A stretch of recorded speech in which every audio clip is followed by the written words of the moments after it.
Hello and welcome जी। Pakistan cricket board की selection committee ने आज स्क्वाड अनाउंस किया है for the second and third test matches against England, जो कि मुल्तान और रावलपिंडी में खेले जाएंगे।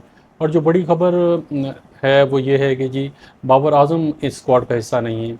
और उनके साथ साथ दो फास्ट बॉलर्स, जो आपके दो senior fast bowlers Naseem Shah और शाहीन शाह अफरीदी, वो भी स्क्वाड का हिस्सा नहीं है। और साथ ही सरफराज अहमद, जो हमारे फॉर्मर कैप्टन रहे हैं, वो भी स्क्वाड का हिस्सा नहीं है। वो पिछले स्क्वाड का हिस्सा थे, लेकिन उन्होंने अभी तक ना बांग्लादेश के खिलाफ जो दो टेस्ट मैचेस हुए उसमें हिस्सा लिया, टीम का हिस्सा बने, और ना ही जो उनसे अभी पहला टेस्ट मैच पाकिस्तान बुरे तरीके से मुल्तान में हारा, उसका हिस्सा थे सरफराज। तो ख़बर यह है जी कि बाबर आजम, नसीम शाह, शाहीन शाह अफरीदी और सरफराज को जो आने वाले जो दो टेस्ट मैचेस हैं इंग्लैंड के, उसमें वो शामिल नहीं हैं जी, स्क्वाड का हिस्सा नहीं है। और जी इन चार प्लेयर्स को रिप्लेस किया है जी हसीबुल्ला ने, जो कि विकेट कीपर हैं, मिरान मुमताज़ जो कि एक लेफ्ट आर्म स्पिनर हैं, कमरान गुलाम जो ऑलराउंडर हैं, वो राइट हैंड बैटिंग करते हैं और लेफ्ट आर्म स्पिन बॉलिंग करते हैं। ये तीनों अनकैप प्लेयर्स हैं, यानी कि इनने अभी तक कोई भी टेस्ट कैप नहीं लिया है। फिर फास्ट बॉलर मोहम्मद अली, जो बांग्लादेश के खिलाफ टेस्ट मैच खेले थे, उनको वापस बुला लिया गया है जी। और साथ साथ ऑफ स्पिनर साजिद खान, जो पहले भी पाकिस्तान के लिए पाकिस्तान को रिप्रेजेंट कर चुके हैं टेस्ट क्रिकेट में, उनको भी जी इंक्लूड किया गया इस 16 मेंबर स्क्वाड में। और जी आज जो 16 मेंबर स्क्वाड अनाउंस किया है सिलेक्शन कमेटी में, उसमें Shan Masood captain, Saud Shakeel vice captain, Aamir Jamal, Abdullah Shafique, Haseebullah wicket keeper, Kamran Ghulam, Mehran Mumtaz, Mir Hamza, Mohammad Ali, Mohammad Huraira, Mohammad Rizwan, Noman Ali, Saim Ayub, Sajid Khan, Salman Ali Agha और जाहिद महमूद शामिल हैं जी। जो पाकिस्तान क्रिकेट बोर्ड की आज प्रेस रिलीज़ जारी की है जी, उन्होंने ये स्क्वाड अनाउंस करते हुए तो उनका ये कहना था कि ये जो चार प्लेयर ड्रॉप किए गए हैं, ये इनफैक्ट ड्रॉप नहीं बल्कि इनको रेस्ट दिया गया है ताकि ये अपनी फॉर्म और फिटनेस और को रिगेन कर सकें। लेकिन बात यही है जी कि ये तीन प्लेयर, सरफराज की बात नहीं करेंगे कि सरफराज ने कोई भी टेस्ट मैच नहीं खेला तो वो किस फॉर्म में हैं, टीम को क्या उनकी कंट्रीब्यूशन है, उन्होंने खेला ही नहीं है तो उनकी क्या बात करें। लेकिन बाबर आजम, शाहीन शाह अफरीदी और नसीम शाह, ये काफ़ी अरसे से जी पुअर फॉर्म में हैं, और कोई भी परफॉर्मेंस इन्होंने ऐसी नहीं दी है कि जो ऑफ नोट हो, जो किसी सब्सटेंस की हो जी। तीनों जो हैं वो बुरी तरीके से आउट ऑफ फॉर्म हैं, और इनफैक्ट अगर आप सीनियर प्लेयर हैं और अगर आप परफॉर्म नहीं कर रहे हैं, तो आप एक तरह के एक लाइबिलिटी बन जाते हैं टीम पे। सिर्फ रेपुटेशन पे किसी को सिलेक्ट करना, कि बाबर आजम की रेपुटेशन बहुत अच्छी है जी कि उन्होंने पास में बहुत स्कोर किया है, तो और नसीम शाह की भी ये और शाहीन शाह अफरीदी की भी हम यही एग्जांपल देते हैं। तो सिर्फ रेपुटेशन पे प्लेयर्स को सिलेक्ट करना जो उनसे हैं, वो ऐसी टीमें चलती नहीं हैं, ऐसी टीमें बनती नहीं हैं। अगर हम इनके रिकॉर्ड्स पे एक नज़र डालें जनवरी 2023 से, तो बाबर आजम ने जी 9 टेस्ट मैचेस खेले हैं इस दौरान, जनवरी 2023 से लेकर अभी अक्टूबर तक। उन्होंने 9 टेस्ट मैचेस में सिर्फ 352 रन्स किए हैं, विद 41 एज इज़ हाइस्ट, और at an average of 20.70। Shaheen Shah Afridi की बात करें तो उन्होंने 6 टेस्ट मैचेस खेले हैं, सिर्फ 17 विकेटें ली हैं, कोई 5 विकेट हॉल नहीं है। और नसीम शाह की बात करें तो उन्होंने 5 टेस्ट मैच खेले और उन्होंने 18 विकेटें ली हैं, again with no 5 wicket hall.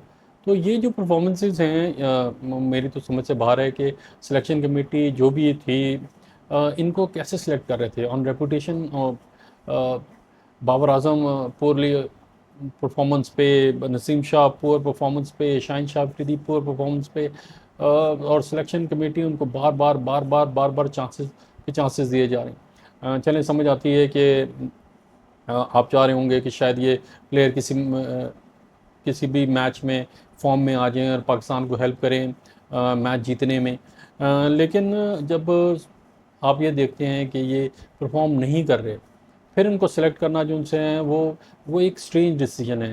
ऐसा लगता है कि सिर्फ रेपुटेशन पे जो उनसे हैं आप प्लेयर्स को सिलेक्ट कर रहे हैं, और उनको सिलेक्ट करने से आपके जो उनसे आने वाले जो प्लेयर हैं, उन पे कितना असर पड़ता है कि अगर वो डोमेस्टिक क्रिकेट में परफॉर्म कर रहे हैं और फिर भी उनको सिलेक्ट कर किया नहीं जा रहा, तो उनके साथ ज़्यादती होती है। तो ये मेरे हिसाब से तो ये बिल्कुल एक करेक्ट डिसीजन है सिलेक्शन कमेटी का।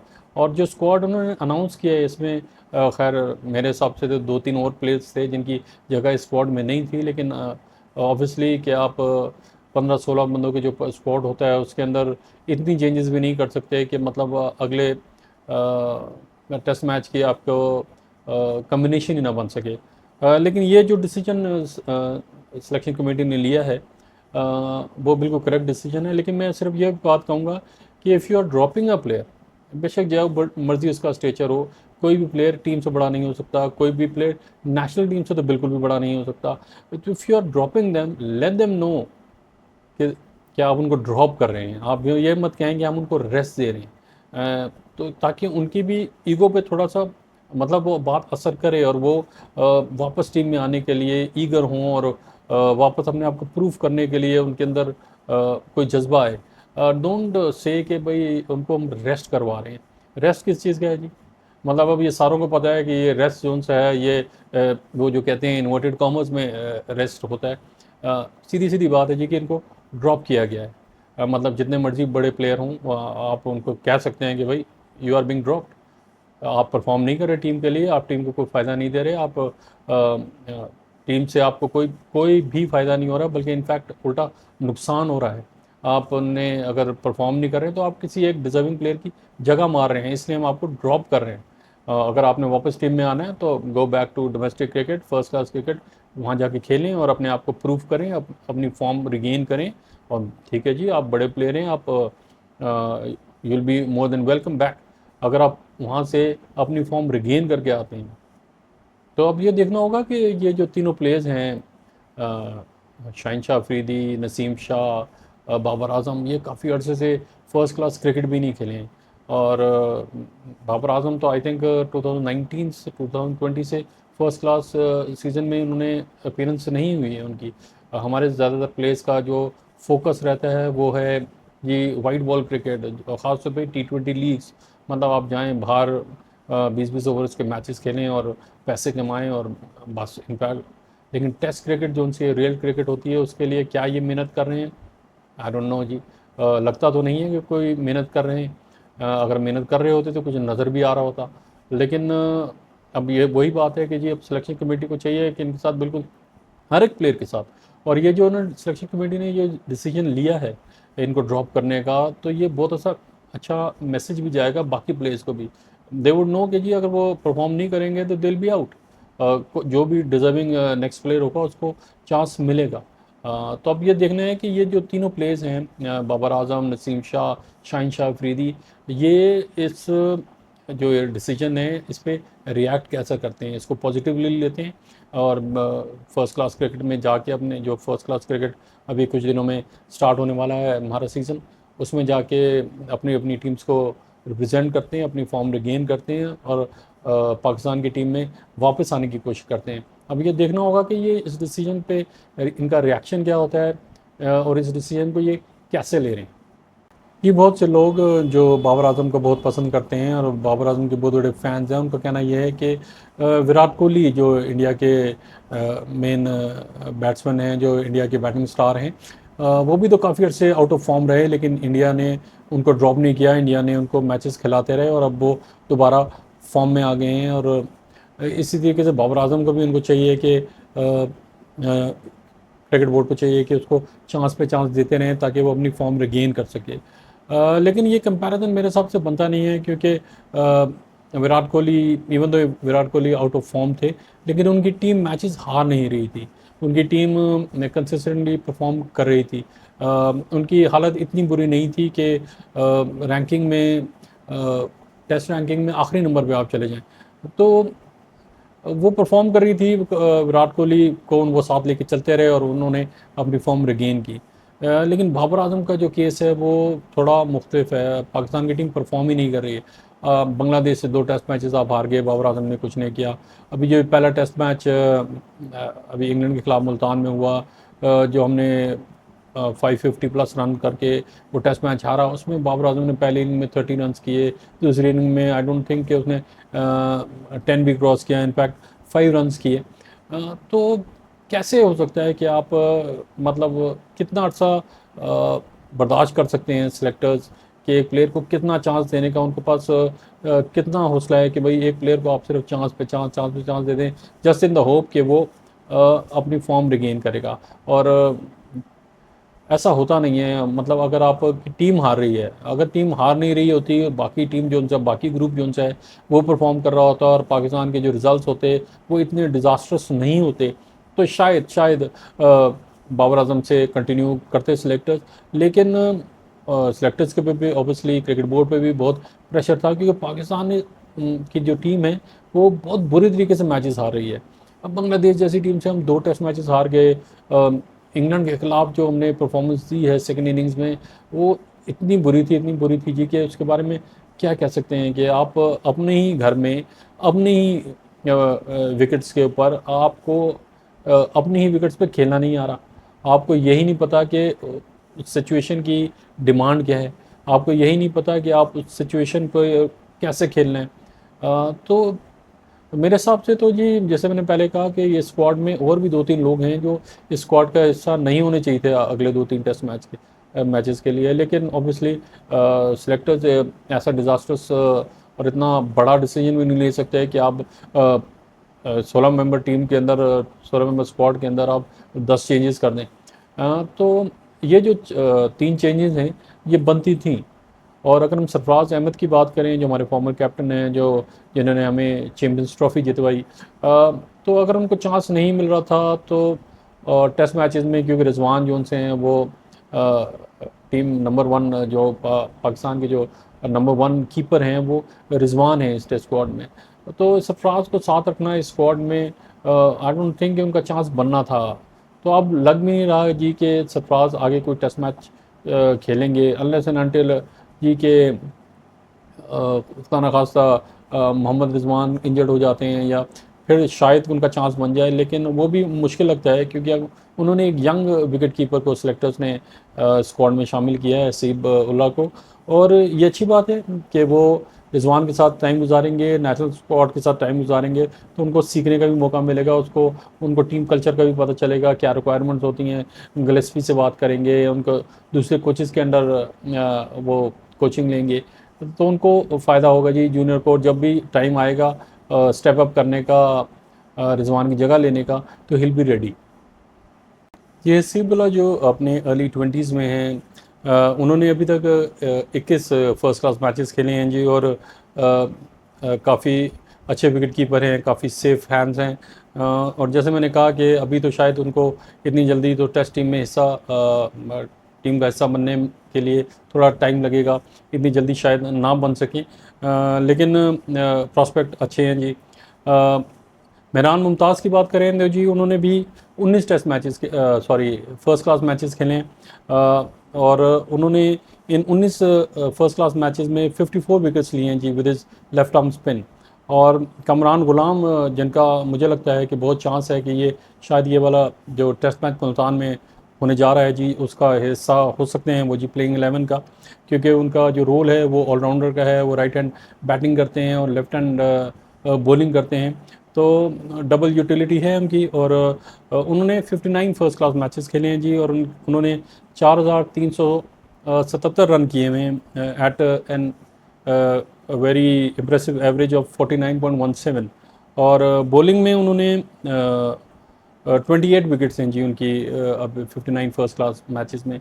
तो कमरान गुलाम जो हैं वो एक अच्छे बैट्समैन हैं और काफ़ी कंसिस्टेंट बैट्समैन हैं, और फर्स्ट क्लास में 16 सेंचुरियाँ और 28 20 हाफ सेंचुरीज़ भी बना चुके हैं। तो कमरान गुलाम जो उनसे हैं वो मुझे लगता है कि ये बाबर आजम को रिप्लेस करेंगे प्लेइंग लाइनअप में फॉर द मुल्तान टेस्ट, जो कि परसों से यानी कि 15 तारीख से शुरू हो रहा है। और जी पाकिस्तान ने डिसाइड किया है कि जिस पिच पे पहला टेस्ट मैच हुआ था at the Multan cricket stadium, वही पिच दोबारा यूज़ होगी जी फॉर द सेकंड टेस्ट। पहले टेस्ट में हम सब जानते हैं कि पाकिस्तान को एक रिकॉर्ड डिफीट हुई जिसमें पाकिस्तान ने 556 रन करके इंग्लैंड को इंग्लैंड से एक इनिंग्स ऑफ 47 रन से हारे। उसमें इंग्लैंड ने 823 रन किए जी, और जिसमें एक ट्रिपल सेंचुरी थी हैरी ब्रुक की और जो रूट की एक डबल सेंचुरी थी। तो पाकिस्तान ने डिसाइड किया जी कि सेम पिच यूज़ करेंगे। मे बी उनकी थिंकिंग ये है कि ये पिच जो उनसे अब ज़्यादा स्पिन लेगी, स्पिनर्स को ज़्यादा हेल्प करेगी, और रीयूज़ जो पिचेस होती हैं यूजली उनके अंदर जो थोड़ा बहुत बाउंस होता है वो भी ख़त्म हो जाता है। रोलर वगैरह करने से जो उनके हमने देखा था कि जो 5th डे पे क्रैक्स आना शुरू हो गए थे, शायद वो भी जो उनसे ज़्यादा प्रोमिनेंट हो जाएंगे। तो पाकिस्तान होप कर रहा है जी कि ये पिच अब स्पिन लेगी।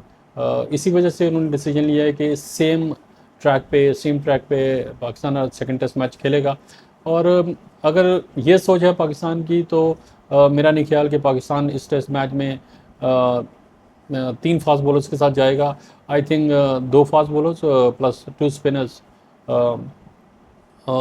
लेकिन अगर कामरान गुलाम खेलते हैं तो फिर पाकिस्तान को एज हो सकता है, फिर एक फास्ट बॉलर खिलाया जा सकता है।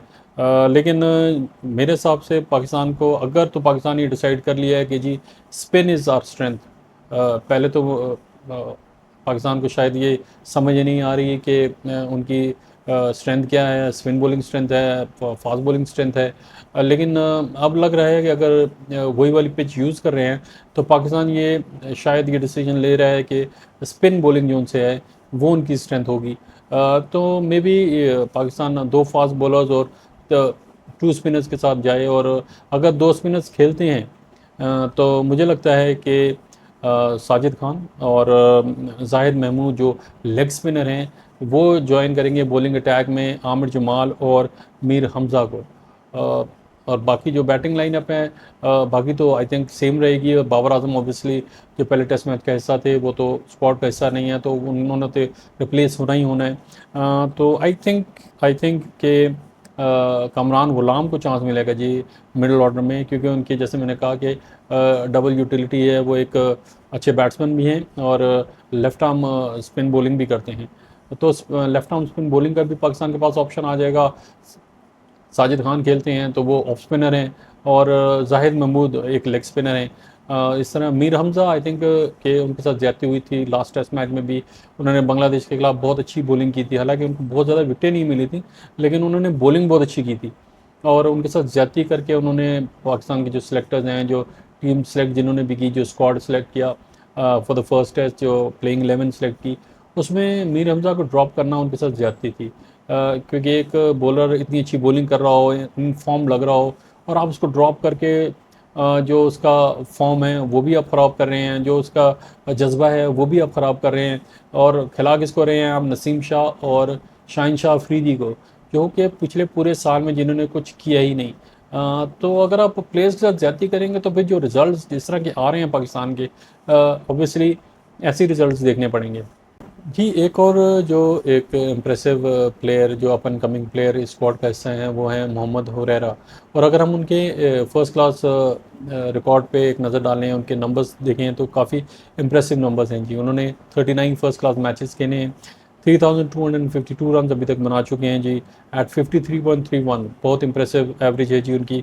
उन्होंने 8 सेंचुरीज़ और 14 हाफ सेंचुरीज़ भी अभी तक जी अपने कैरियर में बना रखी है। तो शायद इनका भी चांस है कि इस टेस्ट सीरीज़ में अपना डेब्यू कर सकें। आई थिंक कि अगर शान मसूद जो कि एक रेगुलर ओपनर हैं, अगर वो कंसिडर करें ओपनिंग की विद अब्दुल्ला शफीक और साइम अयूब को बाकी प्लेयर्स की तरह थोड़ा रेस्ट करवाया जाए, तो फिर मोहम्मद हुरैरा की भी स्क्वाड में जगह बन सकती है। आई मीन इस प्लेइंग 11 में जगह बन सकती है अलॉन्ग विद कमरान गुलाम। लेकिन ये देखना होगा कि सेलेक्टर्स क्या सोच रहे हैं, जो टीम सेलेक्ट करनी है जिन्होंने फाइनल, जिसमें कोच और ऑब्वियसली कैप्टन का बहुत बड़ा हाथ होता है। तो अब देखना होगा कि वो क्या सोच रहे हैं और इस यूज पिच के ऊपर कौन सी उनकी बेस्ट कम्बिनेशन होगी। पहले टेस्ट मैच से पहले जो प्रेस कॉन्फ्रेंस की शान मसूद ने, जो पिछला टेस्ट 11 जो हमारी खेली है, जो उन्होंने एक दिन पहले अनाउंस कर दी थी, तो उनका कहना था कि वो उनकी बेस्ट 11 है। उनका कहना था जी कि यही प्लेयर हैं जिन्होंने हमें पहले भी मैचेस जितवाए हैं और मुझे इन पे पूरा एतमाद है कि ये आगे भी हमें मैचेस जितवाएंगे। लेकिन अनफॉर्चुनेटली हमारी परफॉर्मेंस बिल्कुल जो सी थी वो तबाहकुन परफॉर्मेंस थी। बिल्कुल आप जैसे कहते हैं कि आपकी टीम्स का मोराल जो उनसे ऐसी डिफीट्स के बाद बिल्कुल डाउन हो जाता है, ऐसी डिफीट थी। तो ऑब्वियसली जो शान मसूद का ख्याल था कि वो उनकी बेस्ट 11 है, वो उनकी ऑब्वियसली बेस्ट 11 नहीं थी। अब ये देखना है कि अब जो उनकी बेस्ट 11 जो उनसी कौन सी होगी। मे बी इंग्लैंड की जो टीम है वो बहुत बहुत बेहतरीन क्रिकेट खेल रही है और मे बी रिजल्ट जो उनसे हैं वो डिफरेंट ना हो। लेकिन नए लड़कों को चांस देना, उनको आजमाना, मतलब कोई गलत बात नहीं है, कोई बुरी बात नहीं है। ज़्यादा से ज़्यादा क्या होगा जी कि वो वैसे ही परफॉर्म करेंगे जैसे वर्स कम वर्स सिनेरियो की मैं बात कर रहा हूँ कि उतना ही पूरा परफॉर्म करेंगे जैसे बाकी जो पिछली टीम्स करती रही हैं। लेकिन let's hope for the best जी कि पाकिस्तान की टीम अच्छा खेले, अच्छा करे। और जो भी वो सोच रहे हैं कि पॉजिटिव सोचें और टीम को आगे लेके जाने के लिए कोई सॉलिड कोई ठोस जो उनसे हैं वो प्लान्स को स्ट्रेटजीज बनाएं। ऑब्वियसली अब उन्होंने इंग्लैंड को देख लिया है कि इंग्लैंड किस किस्म की क्रिकेट खेलता है। और जिस किस्म की पिचेस अब हम उन्हें दे रहे हैं, जो उनको पेश कर रहे हैं, जिस किस्म की पिचेस, बैटिंग विकेट के ऊपर तो वो बिल्कुल एग्जैक्टली वैसे ही खेलेंगे जैसे वो खेलते हैं। तो उसमें उनके आउट होने का चांस बहुत ही कम हो जाता है। हाँ, अगर स्पिन विकेट हो, लो बाउंस हो, तो शायद शॉट मेकिंग डिफ़िकल्ट हो। लेकिन अब देखना होगा कि पाकिस्तान क्या कम्बिनेशन खिलाता है। Let's hope for the best ji.